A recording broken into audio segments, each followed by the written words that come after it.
ஓம் நமோ பகவதே வாசுதேவாய நமக. ஓம் சைராம். நல்லது நினைப்போம், நல்லது நடக்கும். இந்த பதிவை நீங்கள் கேட்டுட்டு இருக்கீங்கன்னா உங்களை விட பாக்கியசாலி வேற யாருமே இருக்க முடியாது. அப்படிப்பட்ட ஒரு அற்புதமான விஷயத்தை இன்னைக்கு நீங்கள் எல்லாரும் தெரிஞ்சுக்க போறீங்க. உங்கள் கூட சேர்ந்து நானும் தெரிஞ்சுக்க போகிறேன்.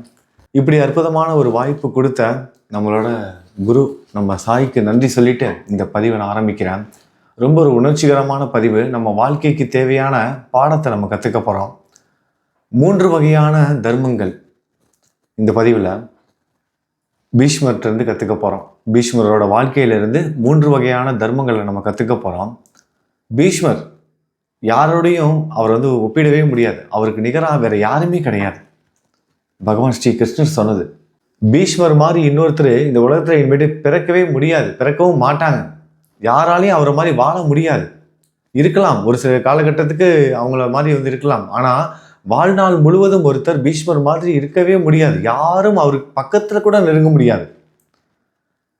இப்படி பல விஷயங்கள் நம்ம கேள்விப்பட்டிருக்கோம். நம்ம விஷ்ணு சகஸ்ரநாமம் நம்ம எல்லாரும் சொல்றோம்ல, ஏன் இங்க ஷிரடியில் நம்ம பாபா கோவிலில் தினமும் விஷ்ணு சகஸ்ரநாமம் பாராயணம் செஞ்சிட்டு இருக்காங்க. விஷ்ணு பக்தர்களுக்கு நல்லா தெரியும் விஷ்ணு சகஸ்ரநாமம் எவ்வளவு முக்கியம்னு. விஷ்ணுவோட 1000 நாமங்கள் அதை முதல்ல சொன்னவர் அவரு தான். விஷ்ணு சகஸ்ரநாமத்தை முதல்ல சொன்னவர் அவர் தான். பாடுறாரு விஷ்ணு சகஸ்ரநாமத்தை. எங்கிருந்து பாடுறாரு? அம்பு படுக்கையில படுத்துக்கிட்டு பாடுறாரு. தன்னோட வாழ்க்கையில இறுதி கட்டத்தில் இருக்கும்போது அம்பு படுக்கையில இருந்துட்டு பாடுறாரு. அவரோட மரணம் அவர் நினைச்சாதான் வரும். அவரு நினைச்சாதான் அவருக்கு மரணமே வரும். சிரஞ்சீவி அவரு. நிறைய நல்ல விஷயங்கள் இருக்கு. இப்படி நம்ம நிறைய நல்ல விஷயங்கள் சொல்லும் போதே சில பக்தர்களுக்கு ஒரு கேள்வி வரும். அந்த சபையில பாஞ்சாலியை அசிங்கப்படுத்தினாங்கல்ல, அவங்களோட துகில உரித்து, அதாவது அவங்களோட ட்ரெஸ்ஸை பிடிச்சி இழுக்கும்போது எவ்வளோ பெரிய ஒரு சங்கடமான ஒரு விஷயம். அங்கே இவர் இருந்தார்ல, இவர் அதை தடுத்து நிப்பாட்டிருக்கலாம்ல பீஷ்மர்.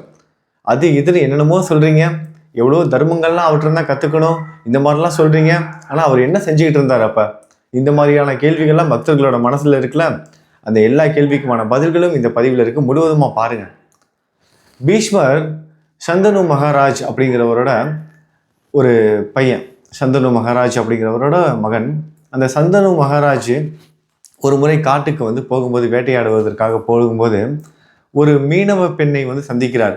சத்தியவதி அந்த பெண்ணோட பேர். மிகவும் அழகான ஒரு பெண். அழகான பெண் மட்டும் கிடையாது, நல்ல குணவதியும் கூட. நல்ல குணங்களோடு கூடிய ஒரு பெண் சத்தியவதி. அந்த சத்தியவதியை திருமணம் செய்வதற்காக அவங்க தந்தை கிட்ட போயிட்டு பெண் கேட்குறார். உங்களோட மகளை எனக்கு பிடிச்சிருக்கு, எனக்கு திருமணம் செஞ்சு கொடுங்கன்னு அவங்க மகளை திருமணம் செஞ்சு கொடுக்கறதுக்காக அவங்க அப்பா கிட்ட கேட்குறாரு. அவங்க அப்பா என்ன சொல்றாரு? சத்தியவதியை நீ திருமணம் செஞ்சுக்கிறதுக்கு எனக்கு சம்மதம் தான், ஆனால் ஒரே ஒரு நிபந்தனை இருக்கு. உனக்கும் சத்தியவதிக்கும் பிறக்கிற குழந்தை தான், அதாவது சத்தியவதியோட குழந்தை தான் உனக்கு அப்புறம் இந்த நாட்டுக்கு அரசனாகணும். அது உனக்கு சரின்னா சொல்லி நான் சத்தியவதியை திருமணம் செஞ்சு கொடுக்குறேன்னு சொல்றாரு. ஆனால் இவருக்கு சந்தனு அவருக்கு இதில் விருப்பம் இல்லை. ஏன்னா அவரோட மகன் ஆல்ரெடி ஒரு 16 வயசுல ஒரு பையன் இருக்கான், பீஷ்மர். பீஷ்மரை விட சிறந்தவர் யாருமே கிடையாது. அறிவுலையும் சரி, பலத்திலையும் சரி, சமோஜித புத்தியிலையும் சரி. கங்கை மைந்தன், கங்காதேவியோட பையன் இவர். சந்தனு மகாராஜுக்கும் கங்காதேவிக்கும் பிறந்த பையன். அவருக்கு நிகர் வேற யாருமே கிடையாது. அப்படி இருக்கும்போது எப்படி இன்னொரு பையனுக்கு சத்தியவதிக்கு குழந்தை பிறந்துச்சுன்னா எப்படி நம்ம ராஜ்யத்தை கொடுக்க முடியும்? இவருக்கு உடன்பாடு இல்லை. அப்படிப்பட்ட சத்தியவதி எனக்கு வேணான்னு சொல்லிட்டு கிளம்பி போயிட்டார். அரசவைக்கும் போயிட்டாரு. அங்கே அரண்மனையில் தங்கியிருக்காரு. ஆனால் அவரோட எண்ணங்கள் ஃபுல்லாக அந்த பெண் மேலேயே இருக்குது, சத்தியவதி மேலேயே. ரொம்ப அழகா இருக்கா, ரொம்ப நல்ல பெண்ணா இருக்கா, நமக்கு கிடைக்கலையே, அவளை திருமணம் செஞ்சுக்க முடியலன்னு அந்த ஒரு மனசுல அந்த ஒரு ஏக்கமும் இருந்துகிட்டே இருக்கு. ஆனால் அதுக்காக பீஷ்மர் இருக்க வேண்டிய இடத்துல இன்னொருத்தருக்கு அந்த இடத்தையும் கொடுக்க முடியாது அப்படிங்கிறதுலையும் உறுதியாக இருக்கார். அவரோட மனதில் இருக்கிற அந்த சோகம் அவரோட முகத்திலையும் வெளிப்படுது. இந்த 16 வயசு பையன் பீஷ்மர் பார்க்குறார். பார்த்தா தன்னோட தந்தையோட முகத்தில் ஏதோ ஒரு சோகம் இருந்துக்கிட்டே இருக்கு. இதை புரிஞ்சுக்கிட்ட பீஷ்மர் அங்கே இருக்கிற எல்லாருக்கிட்டையும், காவலாளிகிட்ட இருந்து, அமைச்சர்கள்ட்ட இருந்து எல்லார்ட்டையும் கேட்குறாரு. உண்மையை தெரிஞ்சுக்கிறார். இந்த மாதிரி அவங்க அப்பா சத்தியவதி அப்படிங்கிற ஒரு பெண்ணை திருமணம் செஞ்சுக்க விருப்பப்படுறாரு. ஆனால் அவங்களோட தந்தை அதுக்கு சம்மதிக்கலை அப்படின்னு தெரிஞ்சுக்கிட்டு அவரு நேரடியாக போகிறார். நேராக போய் அந்த சத்தியவதியோட தந்தையவே சந்திக்கிறார். சந்தித்து அவங்க தந்தையை பற்றி ரொம்ப உயர்வாக சொல்கிறாரு. என்னோட தந்தை வந்து ரொம்ப நல்ல மனிதர், தர்மங்கள் செய்கிறவர், மக்களை எல்லாம் நல்லா பார்த்துக்கிறவர், ரொம்ப அன்புள்ளம் கொண்டவர். உங்களோட மகளை வந்து எங்களோட அப்பாவுக்கு, என்னோட தந்தைக்கு வந்து திருமணம் செய்து கொடுங்க, நல்லா பார்த்துக்குவாரு, ரொம்ப நல்ல மனிதர், நல்ல யோகி அவர், அது இதுன்னு நல்லா புகழ்ந்து சொல்றாரு. எல்லாத்தையும் கேட்டுட்டு இருந்த இந்த பெண்ணோட அப்பா என்ன சொல்றாரு, நீ சொல்றது எல்லாம் சரிதான்ப்பா, அது எல்லாம் எனக்கும் நல்லா தெரியும், ஒரே ஒரு கண்டிஷன் தான், ஒரே ஒரு நிபந்தனை தான், உங்க அப்பாவுக்கு அப்புறம் அந்த ராஜ்யத்துக்கு நீ வந்து அரசனாக கூடாது, சத்தியவதிக்கு பிறக்கிற குழந்தை தான் அரசனாகணும், இதற்கு சம்மதம் அப்படின்னா சத்தியவதியை நான் திருமணம் செஞ்சு கொடுக்குறேன் அப்படின்னு சொல்றாரு. இவரும் என்ன பண்றாரு, உடனே சம்மதம் தெரிவிச்சிடறாரு. இந்த 16 வயசுல இருக்க பீஷ்மர் என்ன பண்றாரு, சரி நான் வந்து அரசவையில் பங்கு கேட்க மாட்டேன், நான் வந்து இந்த ராஜாவா இருக்கணும்னு விருப்பப்பட மாட்டேன், உங்களோட மகளோட வாரிசுக்கே வந்து அரசவை கிடைக்கட்டும், ராஜாவா பதவி ஏற்றுக்கிட்டோம், இதில் எந்த எனக்கு ஒரு ஆட்சேபனையும் இல்லை அப்படின்னு பெருந்தன்மையா சொல்றாரு.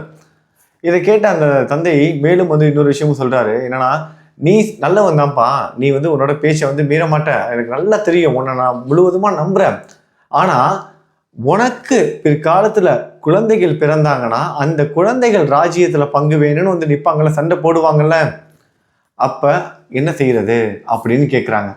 நீ ஒத்துக்கிட்டப்பா, ஒருவேளை உனக்கு ஃபியூச்சர்ல எதிர்காலத்துல உனக்கு குழந்தை பிறந்து அந்த குழந்தை ராஜாவாகணும்னு ஆசைப்பட்டு சண்டைக்கு வந்தா என்ன பண்றது அப்படின்னு கேட்குறாங்க.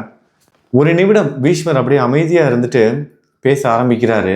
பீஷ்மரோட அந்த உண்மையான பெயர் வந்து வேதவிரதன். அந்த வேதவிரதன் வந்து சொல்றாரு, ஆகாயம் சாட்சியாக, நிலம் நீர் சாட்சியாக, பஞ்ச பூதங்கள் சாட்சியாக, அக்னி சாட்சியாக நான் திருமணம் செய்து கொள்ள மாட்டேன், எனக்குன்னு எந்த ஒரு குழந்தைகளும் பிறக்க மாட்டாங்க, இது சத்தியம் அப்படின்னு 33,000 கோடி தேவதைகள் சாட்சியாக இதை சொல்றேன் அப்படின்னு பஞ்ச பூதங்கள் மேல சத்தியம் செய்து சொல்றாரு. ஒரு முறை வாக்கு கொடுத்துட்டாருன்னா அந்த வாக்குல இருந்து மீற மாட்டாரு. அது மட்டும் இல்லாமல் சத்தியவதிக்கு இன்னொரு வாக்கும் வந்து கொடுக்குறாரு, இந்த ராஜ்யத்தை நான் காப்பாற்றுவேன், யார் அரசனாக ஆனாலும் சரி நான் அவங்களுக்கு உறுதுணையா இருப்பேன், அவங்க என்ன செஞ்சாலும், அவங்க நல்லது செஞ்சாலும் கெட்டது செஞ்சாலும், நல்லவர்களாக இருந்தாலும் தீயவர்களாக இருந்தாலும், இந்த நாட்டிற்கு யார் ராஜாவாக வராங்களோ, மன்னனாக பதவி ஏற்கிறாங்களோ அவங்களுக்கு நான் உறுதுணையா இருப்பேன், இந்த அரசுக்கு நான் எப்பொழுதுமே சேவகனா இருப்பேன், பாதுகாத்து வருவேன் அப்படிங்கிற அந்த சத்தியமும் செய்கிறாரு. ஒரு முறை வாக்கு கொடுத்துட்டாருன்னா அவ்வளவுதான், அதான் அவரோட தர்மம். தேவர்கள் எல்லாம் பூமலை பொழிகிறாங்க, போற்றி புகழ்றாங்க. அதனாலதான் அவரோட பேர் வந்து பீஷ்மர். பீஷ்மர்னா வாக்கு தவறாதவர். ஒரு கட்டத்துல வந்து இந்த நாட்டை ஆள்வதற்கு தகுதியான நபர்களே இல்லை அப்படிங்கிறது தெரிஞ்சு போச்சு, சத்தியவதிக்கு தெரிஞ்சிருச்சு. ஒரு பக்கத்து திருதராஷ்டிரம் சரியில்லை, பாண்டுவும் வந்து கொஞ்சம் வீக்கான ஆளு, திருதராஷ்டருக்கும் வந்து கொஞ்சம் அறிவு சரியில்லாத ஆளு, ஏன்னா குறிட்டுத்தனமா பையன் மேல இவ்வளவு நம்பிக்கை வச்சு எவ்வளவு பெரிய பிரச்சனை எல்லாம் வந்தது. அப்ப திருதராஷ்டிரம் சரியில்லை, பாண்டுவும் வந்து உடல்நிலை சரியில்லாத ஆளு, இப்படி இருக்கும்போது யாருக்கு ஆட்சியை கொடுப்பது அப்படின்னு சொல்லிட்டு சத்தியவதி என்ன பண்றாங்க, பீஷ்மர்ட்டே போய் சொல்றாங்க, நீங்களே வந்து ஆட்சி பொறுப்பை ஏத்துக்கோங்க அப்படின்னு பீஷ்மர்ட்ட சொல்றாங்க, நீயே ஏத்துக்கப்பா, நீயே ராஜாவாயிரு அப்படின்னு சொல்றாங்க. இல்ல நான் ஒரு வாட்டி வந்து வாக்கு கொடுத்துட்டா வாக்கு கொடுத்ததான், இல்ல நீ எனக்கு தானே வாக்கு கொடுத்த, என் தந்தைக்கு தானே வாக்கு கொடுத்த, என் தந்தையே இப்போ உயிரோட இல்லை, நான் உனக்கு சொல்றேன், நீ ஆட்சியில் ஏறிடு, நீ ஆட்சி கட்டில உட்காந்து நீ வந்து அரசன் ஆயிரு. அப்பொழுது பீஷ்மர் சொல்றாரு, நம்ம எல்லாத்துக்கும் 2 முகங்கள் இருக்கும், 2-3 முகங்கள் கூட இருக்கும், ஒரு சில பேருக்கு 4-5 முகங்கள் கூட இருக்கும். அவர் சொல்றாரு, எனக்கு எப்போதுமே உள்முகமும் வெளிமுகமும் எல்லாம் ஒண்ணுதான், நான் ஒரு வாட்டி சொல்லிட்டேன்னா சொன்னதுதான், உங்க தந்தை இருந்தாலும் இல்லைனாலும் என்னுடைய வாக்கு பொய்யாகாது, நான் நிச்சயமாக அரசனாக பதவி ஏற்க முடியாது அப்படின்னு சொல்லி அந்த அரசவையிலையும் வந்து ராஜாவாகவும் ஆகல. இப்படிப்பட்டவர் அவர். யாருக்கு சத்தியம் செய்து கொடுத்தாரோ அந்த சத்தியம் செய்த நபரே வந்து இல்லை, அந்த நபர் இல்லைனாலும் சத்தியம் செய்தது நான் தான், நான் அதை காப்பாற்றுவேன் அப்படின்னு அந்த வாக்கை வந்து காப்பாற்றுறாரு பீஷ்மர். அப்படிப்பட்ட தர்மவாதி.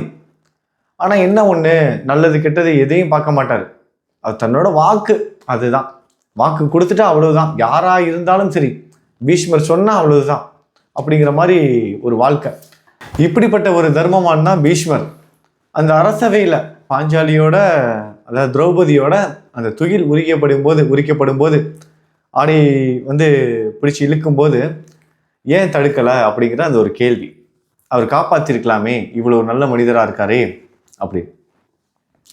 அவரு தடுத்தாரு, எவ்வளவோ விஷயங்களை சொல்லி பார்த்தாரு. எல்லாருக்கும் நிறைய பேருக்கு வந்து தெரியாது. 2 முறை வந்து தருமன் வந்து, அதாவது யுதிஷ்டர் வந்து 2 முறை சூது விளையாட்டுக்கு வந்து போனார். 2 முறை. முதலாவது முறை சூது விளையாடும் போதே நாட்டை எல்லாம் இழந்தாச்சு. முதலாவது முறை விளையாடும் போதே நாட்டெல்லாம் இழந்தாச்சு. இவருக்கு தெரிஞ்சிருச்சு, யாருக்கு? பீஷ்மருக்கு தெரிஞ்சிருச்சு, இது தவறான ஒரு விஷயம், இதுல சகுனியோட சூழ்ச்சி நிறைஞ்சிருக்கு, இதனால மிகப்பெரிய ஆபத்து ஏற்பட போகுதுன்னு திருதராஷ்டிரட்ட வந்து சொல்றாரு, துரியோதனனோட தந்தை கிட்ட. இங்க பாருங்க, உங்களோட மகன் வந்து தவறான செயல் செஞ்சுக்கிட்டு இருக்கான். சகுனியோட சூழ்ச்சியால அவங்களோட நாட்டையே, பாண்டவர்களோட நாட்டையே வந்து நீங்க வந்து பிடுங்கிட்டீங்க. இது தவறான விஷயம். அர்ஜுனனோட நண்பன் கிருஷ்ணனுக்கு மட்டும் இது தெரிஞ்சு அவர் கோபப்பட்டார்னா உன்னுடைய 100 மகன்களும் வதைக்கப்படுவாங்க, 100 மகன்களும் வந்து கொல்லப்படுவாங்க. அப்படிப்பட்ட சூழ்நிலை உங்களுக்கு வேணுமா? இது உங்களுக்கு தேவையா அப்படின்னு சொல்றாங்க. இவருக்கு நிலைமை புரிஞ்சு போச்சு. பயந்து போய் திருதராஷ்டிரர் என்ன பண்றாரு? சமாதான தூது விடுறாரு. பாண்டவர்களுக்கு சமாதான தூது விடுறாரு. இல்ல எல்லாத்தையும் மறந்துடுங்க, இது தவறு நடந்து போச்சு, அது இதுன்னு சொல்லிட்டு என்னமோ பண்றாரு. ஆனாலும் சகுனி விடல. சகுனியோட சூழ்ச்சியால 2வது முறை சூது விளையாட்டு நடக்குது. திரும்பவும் தர்மர் வரார். தர்மர் வந்து அதுக்கப்புறம் தான் என்ன பண்றாரு? ஒவ்வொரு விஷயமா இழக்க ஆரம்பிக்கிறாரு. தன்னோட சகோதரர்களை வந்து இழக்கிறாரு, தாயை இழக்கிறாரு, தன்னோட மனைவி திரௌபதியையும் அந்த சூது விளையாட்டுல வந்து இழக்கிறாரு. திரௌபதிக்கு அப்போ வந்து மாதவிடாய் காலம், பெண்களுக்கு உரித்தான் அந்த மாதவிடாய் காலம். அந்த நேரத்துல தான் துரியோதனன் சொல்றான், அவளை பிடிச்சு இழுத்துட்டு வாங்க அப்படின்னு அந்த சபைக்கு இழுத்துட்டு வர சொல்றாங்க. அந்த மாதவிடாய் காலத்துல இழுத்துட்டு வரப்படுகிறாள் திரௌபதி. கதர்றா அந்த பெண். இந்த சபையில கேட்கறதுக்கு யாருமே இல்லையான்னு கதர்றா திரௌபதி. முதல்ல ஒரு யுதிஷ்டன் தர்மன்கிட்ட வந்து முறையிடுறான். பெரிய தர்மராஜாவாச்சே, நீங்க தான் பெரிய தர்மத்தை காக்கிறவராச்சே, ஒரு பெண் இந்த சபையில வந்து மானபங்கப்படுத்தப்படுகிறாள், நீ பார்த்துக்கிட்டு சும்மா இருக்கியே அப்படின்னு கேட்குறாங்க. தர்மர் அப்படியே கட்டுப்பட்டு நின்றுட்டு இருக்காரு. கையை ஒன்றும் பேச முடியாம கையை கட்டிக்கிட்டு அப்படியே நின்றுகிட்டு இருக்காரு. கண்ணிலேருந்து தண்ணீர் மட்டும் வந்துகிட்டு இருக்கு. அடுத்ததாக பீமனை பார்த்து கதறாங்க திரௌபதி. பீமா, உனக்கு நான் சாப்பாடு போட்டனே, அதுக்காகவாது நீ இவ்வளோ பலசாலியா இருக்க, உன்னோட தோள்கள்லாம் இவ்வளோ விரிந்திருக்கு, இவ்வளோ பெரிய ஆளா இருக்க, இவ்வளோ பெரிய உடம்போட இருக்க, உனக்கு நான் சாப்பாடு போட்டிருக்கேன், அந்த நன்றிக்காவது இதை நீ கேட்க மாட்டியா? இதை தடுத்து நிப்பாட்ட மாட்டியான்னு பீமன் சட்டுன்னு எந்திரிக்கிறார். தர்மர் யுதிஷ்டன் கையை பிடிச்சி இழுத்து உட்கார வைக்கிறார். அடுத்தது அர்ஜுனனை பார்த்து, அர்ஜுனா, நீ தான் பெரிய வீரனாச்சே, ஒரு வில் எடுத்து அம்பெடுத்து விட்டேன்னா ஆகாயத்திலேருந்து மலையை கொண்டுட்டு வருவேன்னு சொல்லுவ, ஒரு அம்பெடுத்து நிலத்துல விட்டா கங்கையை கொண்டுட்டு வருவேன்னு சொல்ல, இப்படிலாம் நீ வந்து உன்னோட பெருமையை பத்தி பேசுவியே, நீதான் மிகப்பெரிய வீரனாச்சு, உன்னால இதை தடுத்து நிப்பாட்ட முடியாதா, அவ்வளவுதான் உன் வீரமா அப்படின்னு கையை கட்டிட்டு அழுதுகிட்டு நின்றுட்டு இருக்கான் அர்ஜுனன். வேற ஒன்றும் பண்ண முடியல. கடைசியா பீஷ்மர்கிட்ட போய் நிக்கிறாங்க, கதறாங்க. நீங்க எல்லாம் அறிஞ்சவர், எல்லாருக்கும் மூத்தவர் நீங்க தான், எல்லாருக்கும் பெரியவர் நீங்க, நீங்களே இதை பார்த்துக்கிட்டு இருக்கலாமா அப்படின்னு பீஷ்மர்ட்டையும் வந்து கதறாங்க. பீஷ்மர் சொல்றாரு, துரியோதனன்ட்ட சொல்லி பார்க்குறாரு, இவர்கிட்ட சொல்றாங்க, அவ்வளோதான், ஒன்றும் இல்லை, கையை கட்டிட்டு நிற்க வேண்டியதுதான், ஒன்றும் பண்ண முடியாது. அவர் செய்து கொடுத்த சத்தியம் அந்த மாதிரி, அவரோட வாக்கு, தவறான ஒரு விஷயம் செஞ்சிட்டாரு, தவறான ஒரு இது தர்மம். இந்த விஷயம்தான் கிருஷ்ண பரமாத்மாவுக்கு பிடிக்கல. ஒரு சின்ன கோபம் அவர் மேல. ஏன்னா இந்த தர்மம் வந்து இதுலயே நீ மாட்டிக்க போற அப்படின்னு கிருஷ்ணன் வந்து பலமுறை வந்து சொல்லிட்டாரு. நீ தர்மம்னு சொல்ற பாரு, இந்த தர்மத்தினாலேயே நீ வந்து மாட்டிக்க போற அப்படின்னு பீஷ்மர் வந்து சொல்றாரு ஒரு கட்டத்துல. இப்படி இந்த ஒரு சின்ன விஷயம் மட்டும் கிருஷ்ணனுக்கு வந்து பிடிக்கல. அதுக்கப்புறம் நடந்தது நம்ம எல்லாருக்கும் நல்லாவே தெரியும், உங்களுக்கும் தெரிஞ்சிருக்கும். யாருமே நம்மளை காப்பாற்ற மாட்டாங்க, நம்ம கிருஷ்ணர் தான் நம்மளை காப்பாற்றுவாரு, நம்ம வணங்குற கடவுள் தான் நம்மளை காப்பாற்றுவாரு, அவரை விட வேற யாரும் நமக்கு வந்து துணை கிடையாது, எத்தனை உறவுகள் இருந்தாலும் எவ்வளவு பேர் நம்மளை சுற்றி இருந்தாலும் நம்ம பகவான் ஸ்ரீ கிருஷ்ணர் மட்டும் தான் நம்மளை காப்பாற்றுவாருன்னு கிருஷ்ணான்னு 2 கையை தூக்கி கூப்பிடும்போது தான் கிருஷ்ணர் வந்து காப்பாற்றுறாங்க. அதெல்லாம் நமக்கு தெரியும். சண்டை நடக்குது, இப்படி வாக்கு வேற கொடுத்துட்டாரு. 10வது நாள் யுத்தம் நடந்துகிட்டு இருக்கு, ஒவ்வொரு நாளும் யுத்தம் நடந்துகிட்டு இருக்கு. இந்த 10வது நாள்ல தான் முக்கியமான கட்டம் வந்து ஏற்படுது. ஒவ்வொரு நாளும் யுத்தம் நடந்துகிட்டே இருக்கு. இங்க பாண்டவர்களோட கை வந்து ஓங்கிக்கிட்டே இருக்கு. அந்த குருஷேத்திர போர் ஒவ்வொரு நாளும் வந்து பாண்டவர்கள் ஜெயிச்சுக்கிட்டே இருக்காங்க. ஆனா கௌரவர்கள் தான் வந்து இவங்களோட படை வலிமை வந்து ரொம்ப அதிகமா வச்சிருக்காங்க. படை வலிமை வந்து அவங்கள்ட்ட தான் அதிகமா இருக்கு. அவங்களோட படை வலிமை, அதை ஆர்மியை கம்பேர் பண்ணும்போது இவங்களோட ஆர்மி வந்து ரொம்ப சின்ன ஆர்மி தான், பலம் வந்து குறைந்த ஆர்மி தான். ஆனால் இங்கே வந்து கிருஷ்ண பரமாத்மா இருக்கார். இங்கே யார் இருக்கா? கிருஷ்ண பரமாத்மா இருக்கார். ஒவ்வொரு நாளும் பாண்டவர்கள் ஜெயிச்சுக்கிட்டே இருக்காங்க. அவங்க எவ்வளோதான் பெரிய சேனைகளை வச்சுருக்காங்க, பெரிய ஆர்மி, ஆனால் இவங்களோட ஆர்மி வந்து ஜெயிச்சுக்கிட்டே இருக்காங்க. ஒவ்வொரு நாளும் வந்து அவங்களுக்கு பின்னடைவு ஏற்பட்டுக்கிட்டே இருக்கு. துரியோதனன் பார்த்தான், நேராக இந்த டென்ட்லலாம் தங்கியிருப்பாங்களே, ஒரு நாள் யுத்தம் முடிஞ்சதுக்கப்புறம் டென்ட்டில் 9வது நாள், சரியாக 9வது நாள் யுத்தம் முடிஞ்ச உடனே அந்த டென்ட்டுக்கு போயிட்டார். யார்? எங்கள் பீஷ்மர் தங்கியிருக்க டென்ட்டுக்கு போய், பீஷ்மரே நீங்கள் என்ன பண்ணிக்கிட்டு இருக்கீங்க? ஒவ்வொரு நாளும் அவங்க நம்மளை விட ஜெயிச்சுக்கிட்டு போய்கிட்டே இருக்காங்க.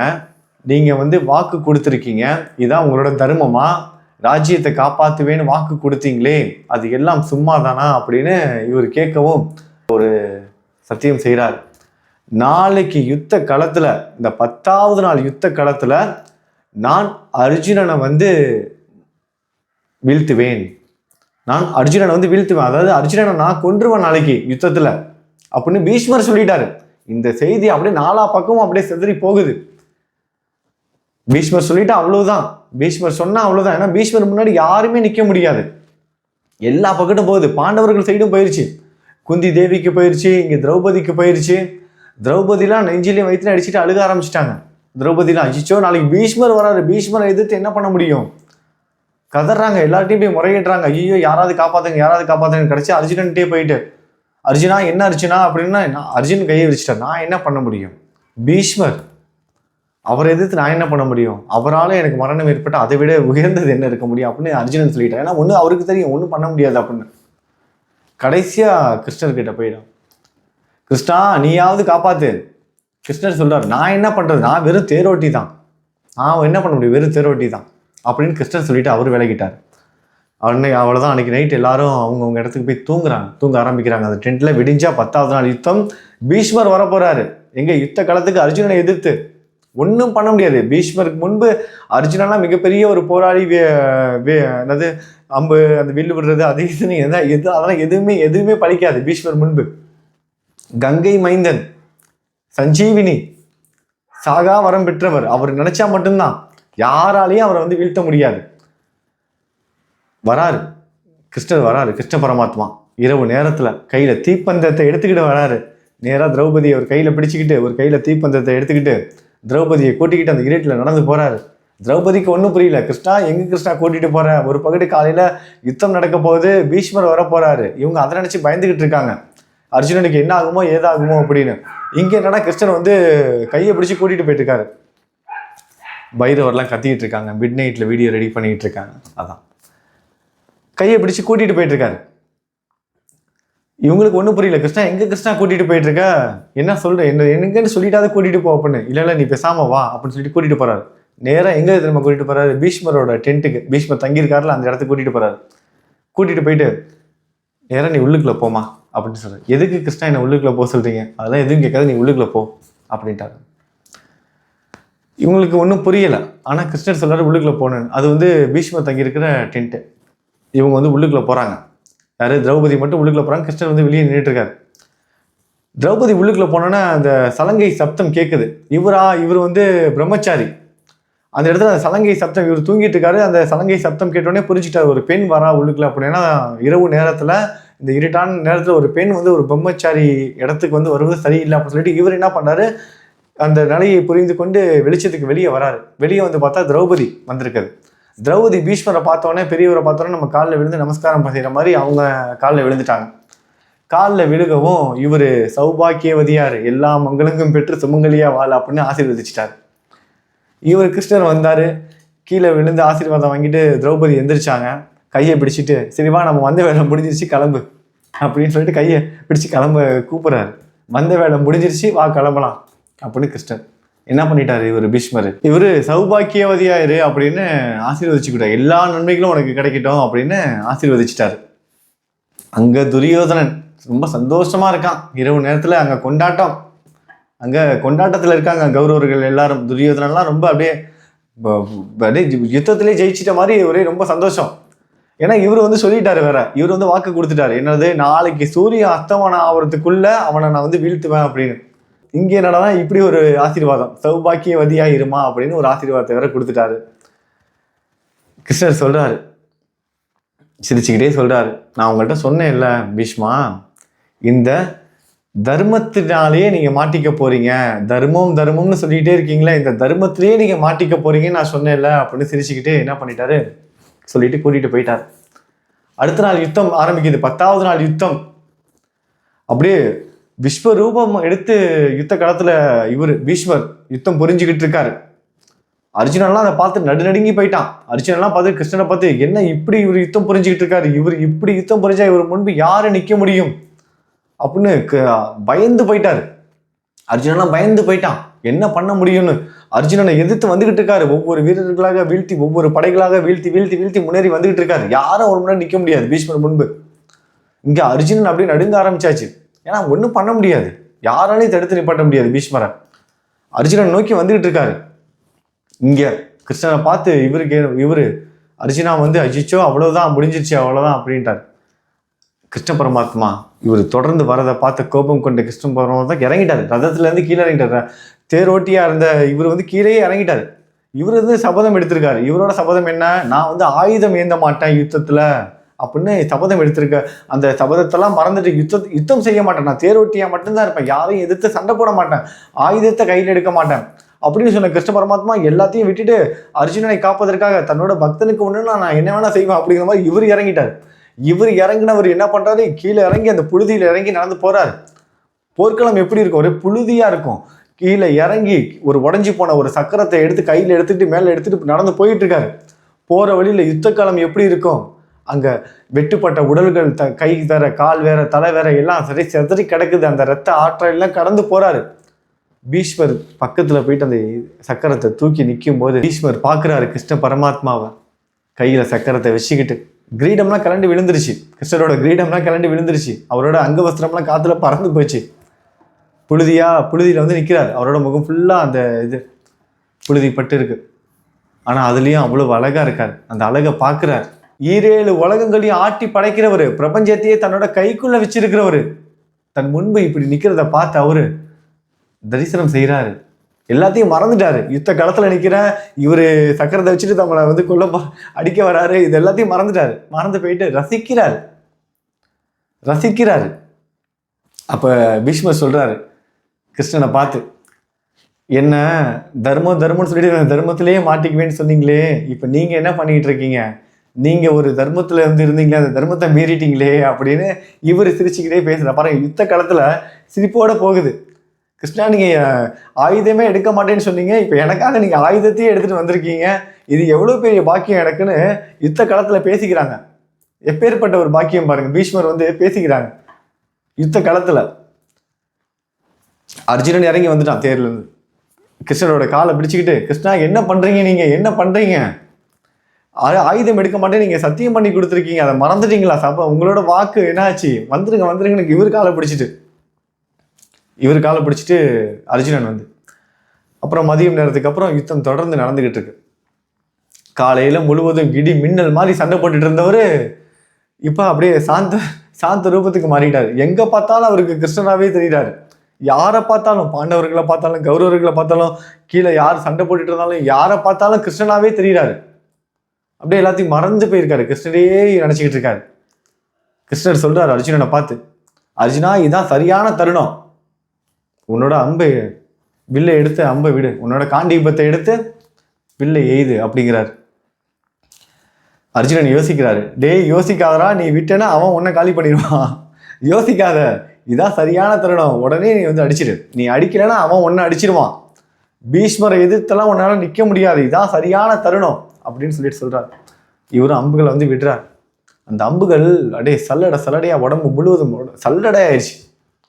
உடம்பு முழுவதும் அம்புகள்.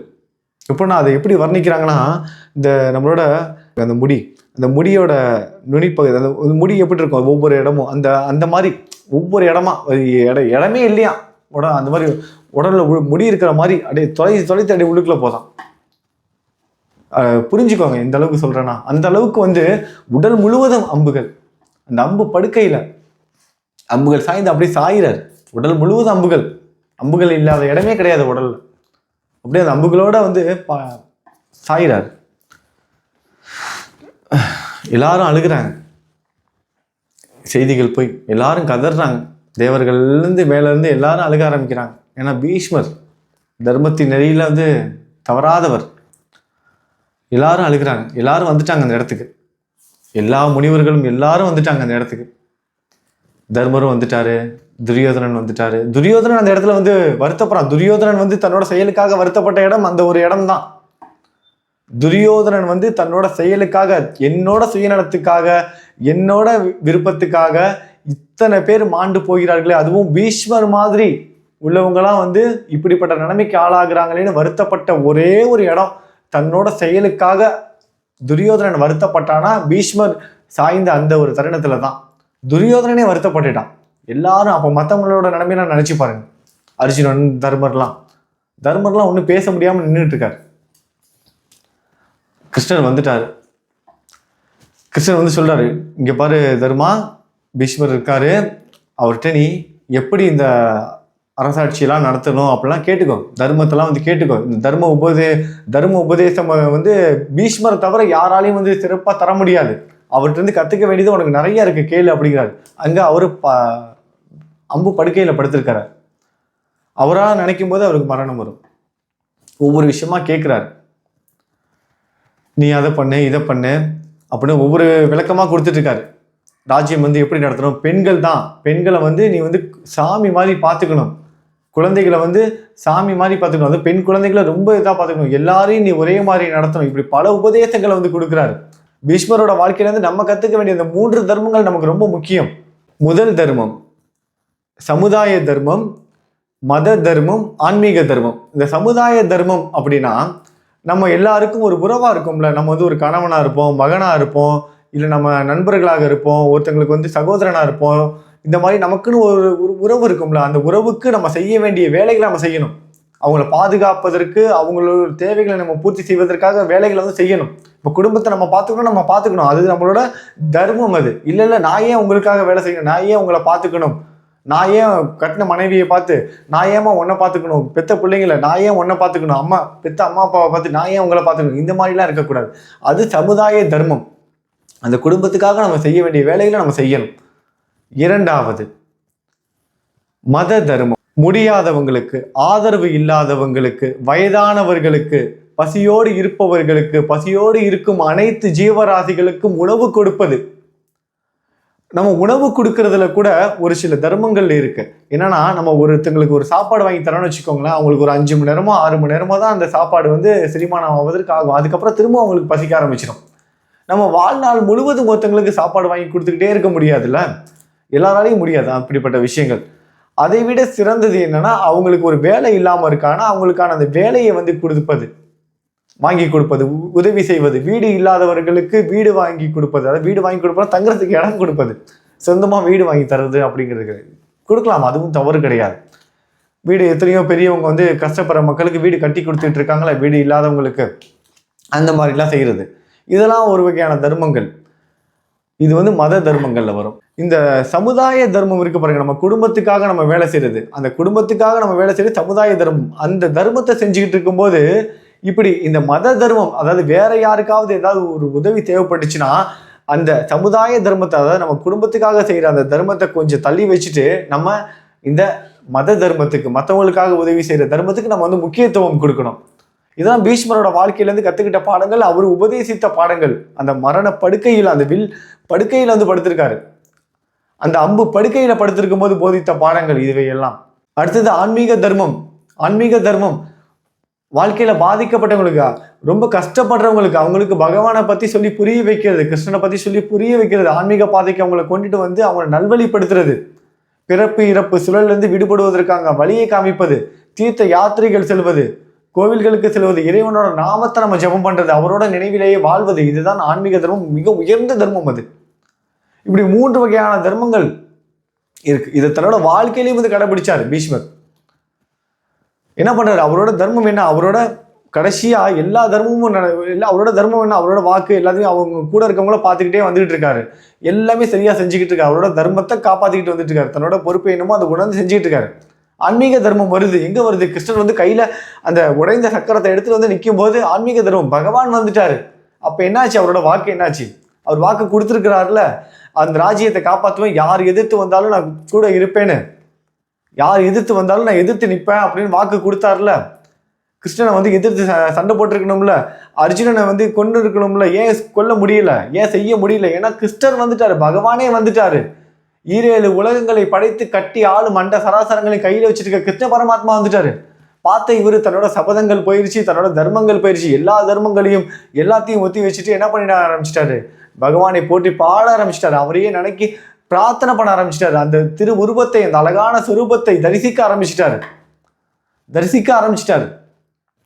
எல்லா தர்மங்களும் போயிட்டு அந்த அங்கே ஆன்மீக தர்மம் உயர்ந்தது. இப்படி அவர் தன்னோட வாழ்க்கை முறையிலே வந்து வாழ்ந்து காமிச்சவர். இப்படி பல விஷயங்களை வந்து போதிக்கிறார். கிருஷ்ணன் திரும்பவும் இவர்கிட்ட தர்மத்தை வந்து சொல்றாரு, யுதிஷ்டர்கிட்ட கேளு அப்படின்னு.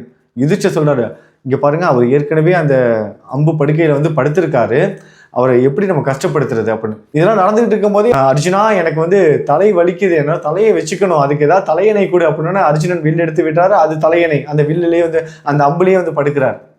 அம்பு மூலமாகவே தலையணை வந்து கொடுக்குறார் அர்ஜுனன். அர்ஜுனா எனக்கு தாகமா இருக்கு அப்படின்னு கேட்கிறாரு பீஷ்மர். அம்பை எடுத்து தரையை எய்துகிறார். தரையில இருந்து கங்கா நீர் வருகிறது, கங்கை நதி, அதுல தண்ணீர் குடிக்கிறார். இப்படி எல்லாம் நடந்துகிட்டு இருக்கு. இங்கே இவரு திரும்ப கேள்விங்கிறாரு கிருஷ்ணர். இவரு தர்மர் வந்து சொல்றாரு, ஏற்கனவே அவர் ரொம்ப கஷ்டப்பட்டுட்டு இருக்காரு, கேளுங்கிறீங்களே, நான் எப்படி கேட்கறது அப்படின்னு. இதை விட சரியான தருணம் உனக்கு வராது, இதை விட சிறந்த போதனை இந்த உலகத்துல வேற எங்கேயுமே கிடைக்காது, நீ பீஷ்மர்கிட்ட மட்டும் தான் கேட்க முடியும் அப்படின்னு. பீஷ்மர் திரும்பி யுதிஷ்டர் கேட்கவும் பீஷ்மருக்கு தெரிஞ்சிருச்சு யாரு இதெல்லாம் நடத்திக்கிட்டு இருக்கா அப்படின்னு. தெரிஞ்சுக்கிட்டு அவரு அப்படியே அந்த முகத்தோடையே, அப்படியே சிரித்த முகத்தோடையே அந்த அம்பு படுக்கையில படுத்துட்டு அவ்வளவு வலிகள், அந்த நிமிஷம் வரைக்கும் அவ்வளவு வலிகள் உடம்பு முழுவதும். அவருக்கு மரணம் மட்டும்தான் ஏற்படாது, ஆனா வலி இருக்கும் உடம்புல.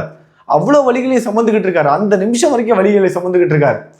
அந்த வலியோடைய சிரிச்ச முகமாக, உன்னை இதெல்லாம் செய்ய சொல்றாருல ஒருத்தர், அவர்கிட்ட ஒரே ஒரு விஷயத்த மட்டும் செய்ய சொல்லு, உனக்கு மிகப்பெரிய ஒரு ரகசியத்தையே சொல்றேன், நீ அது வேணும் இது வேணும் எது தருமோ அது இதுன்னு என்னென்னமோ கேள்விலாம் கேட்டுட்டு இருக்க, நானும் என்னென்னமோ சொல்லிட்டேன். இப்ப கடைசியா உனக்கு ஒரு பிரம்ம ரகசியத்தையே சொல்றேன், யாருக்குமே தெரியாத ஒரு பிரம்ம ரகசியத்தை சொல்றேன். ஆனா ஒரே ஒரு விஷயத்த மட்டும் செய்ய சொல்லு, உன்னை இதெல்லாம் கேட்க சொல்லிட்டு இருக்காருல, அவர்கிட்ட சொல்லி என் உடல் முழுவதும் வலிக்குது, இந்த வலியே இல்லாம செய்ய சொல்லு அப்படின்னு சொல்லி கேட்கிறாரு பீஷ்மர். யுதிஷ்டர் அப்படியே கிருஷ்ண பரமாத்மாவை திரும்பி பார்க்கிறாரு. கிருஷ்ண பரமாத்மா அப்படியே பீஷ்மரை பார்க்கவும், அவரோட பார்வைப்பட்ட அடுத்த கணமே அவரு உடல்ல இருந்த பீஷ்மரோட உடல்ல இருந்த வலி வேதனைகள் எல்லாம் அகன்று போயிடுச்சு. சிரிச்ச முகத்தோட சந்தோஷமா சொல்றாரு, வலிகள்லாம் நீங்கின உடனே சொல்றாரு, சந்தோஷமா சொல்றாரு, உனக்கு ஒரு பிரம்ம ரகசியத்தை சொல்ற, நீ கேளு. இவ்வளவு நாளா உங்களுக்கு தேரோட்டியா இருந்தாரு, உங்களுக்கு நண்பனா இருந்தாரு, ஏன் உங்களுக்கு தூதுவனா கூட இருந்தாரு. இப்படி பல வேலைகள் உங்க கூட செஞ்சதுனால, உங்க கூடயே இருந்ததுனால நீங்க அவரை சாதாரணமானவரை நினைச்சுக்கிட்டு இருக்கீங்க. அந்த சராசரங்களையும் கட்டி ஆள்பவர் அவரு, 7 உலகங்களை படைத்த ஆள்பவர் அவரு. சிவபெருமான் உள்ளிட்ட நாரதர் உள்ளிட்ட அவங்களுக்கு மட்டுமே தெரிந்த பிரம்ம ரகசியம் அவரே ஸ்ரீமத் நாராயணன். அவரை மிஞ்சின சக்தி இந்த உலகத்துல வேற எதுவுமே கிடையாது. அப்பேற்பட்ட ஒருவர் உங்களுக்கு தேரோட்டியா இருந்திருக்கிறாரு, உங்களுக்கு தூதுவனா இருந்திருக்காரு, உங்களுக்கு உறுதுணையா இருந்திருக்காரு, உங்க கூடவே இருந்திருக்காரு. அர்ஜுனனை பார்த்து சொல்றாரு, அர்ஜுனா உன் கூட விளையாண்டு இருக்காரு, நீ அவர் கூட சேர்ந்து விளையாண்டு இருக்க, அவர் கூட சேர்ந்து ஆத்துல குளிக்கிற, இப்பேற்பட்ட பாக்கியம் உங்களை தவிர வேற யாருக்கு கிடைக்குன்னு பாண்டவர்களை கையெடுத்து கும்புறாரு. உங்களை விட ஆசீர்வதிக்கப்பட்டவங்க வேற யாருமே கிடையாது இந்த உலகத்துல. சந்தோஷமா பாக்குறாரு, அவங்கள பாக்குறாரு, உங்களை பாக்குறதே மிகப்பெரிய ஒரு புண்ணியம் அப்படின்னு சொல்றாரு. இந்த நேரத்துல தான் நம்ம நல்லா ஞாபகம் வச்சுக்கணும். இவர் பாருங்களேன், திரும்பவும் இன்னொரு முறை நான் சொல்லிக்கிறேன், இவர் செய்து கொடுத்த சத்தியத்தை தவறாம வந்தாரு. அந்த திரௌபதியோட துகில் பிடித்து அவங்க இழுக்கும் போது கூட அந்த அமைதியா இருந்தாரு, தன்னோட தர்மத்தை வந்து காப்பாத்தினார். தர்மம்னு சொல்லிட்டு இருந்தாரு, தன்னோட வாக்குதான் தன்னோட தர்மம்னு. அது எல்லாம் போயிருச்சு பாருங்க. கிருஷ்ண பரமாத்மா கையில அந்த சக்கரத்தை எடுத்துட்டு வந்தோன்னே எல்லாம் எங்க போனுச்சு? அதுக்கு முந்தின நாள் தானே சத்தியம் செஞ்சாரு, எல்லாம் போயிருச்சு. சரி, அவனை வந்து சௌபாக்கியவதியாருன்னு ஆசீர்வதிச்சிட்டாரு, அதனால வந்து அர்ஜுனனை வந்து கொல்ல முடியல. ஆனா சண்டைக்காவது போயிருக்கலாம், அதுவும் போகலையே, கிருஷ்ணனை எதிர்த்து நிக்கலையே, அந்த நாட்டுக்கு உறுதுணையா நிக்கணும்ல கடைசி வரைக்கும், அதுவுமே செய்யலையே. ஏன்? அந்த இடத்துல பகவான் வந்துட்டாரு. பகவான் முன்பு மற்ற தர்மங்கள் எல்லாமே முடிஞ்சு போனது. ஆன்மீக தர்மம் மட்டும்தான் மிக சிறந்த தர்மம். நம்ம தெரிஞ்ச வரைக்கும், நம்மளால் முடிஞ்ச வரைக்கும் வாழ்க்கையில் கஷ்டப்படுறவங்களுக்கு, வாழ்க்கையில் ஒரு தடுமாற்ற நிலையோடு இருக்கிறவங்களுக்கு, அவங்களுக்கு இந்த மாதிரியான ஆன்மீக விஷயங்களை சொல்லிக் கொடுத்து அவங்கள நல்வழிப்படுத்துறதை தவிர மிகப்பெரிய ஒரு தர்மம் வேறு எதுவுமே இருக்க முடியாது. நம்ம சாப்பாடு வாங்கி கொடுக்கலாம், வேலை வாங்கி கொடுக்கலாம், இன்னும் எவ்வளவோ புண்ணிய வேலைகள் வந்து செய்து கொடுக்கலாம். ஆனால் அவங்கள நம்ம தர்ம நெருக்கி, அதாவது ஆன்மீக பாதைக்கு கொண்டுட்டு போயிட்டு அவங்க அந்த இறப்பு பிறப்பு அந்த சுழல்லேருந்து நீக்கி அவங்கள முக்தி அடைவதற்கான ஒரு வழியை காமிப்பதை விட ஒரு ஆத்மாவுக்கு விடுதலை கொடுப்பதை தவிர வேற என்ன ஒரு மிகப்பெரிய ஒரு தர்மம் இருந்துற போகுது?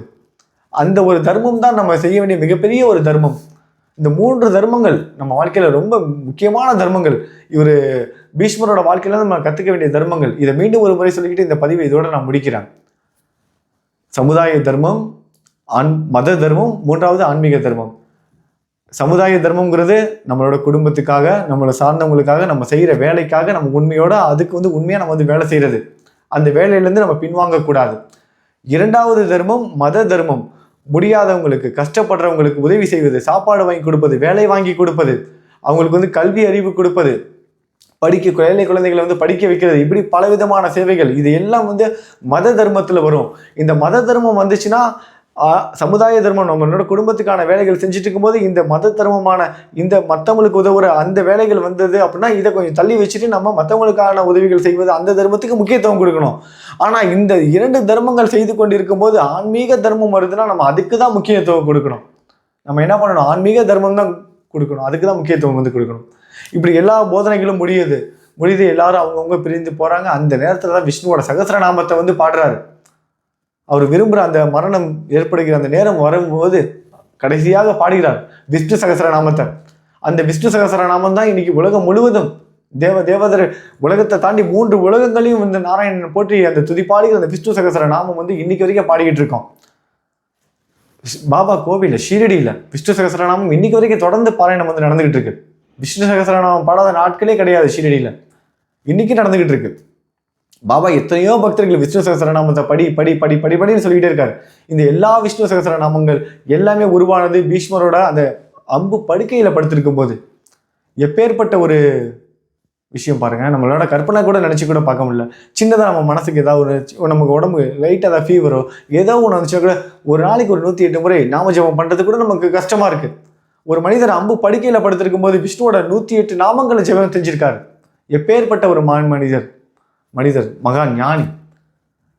பரமாத்மாவே சொல்லிட்டாரு, அவரை மாதிரி இன்னொருத்தர் இந்த உலகத்துல வந்து பிறவி எடுக்க முடியாது. அவரோட அவதாரம் அது வந்து சாதாரண ஒரு மனித பிறவி கிடையாது, ஒரு அவதாரம் பீஷ்மர்.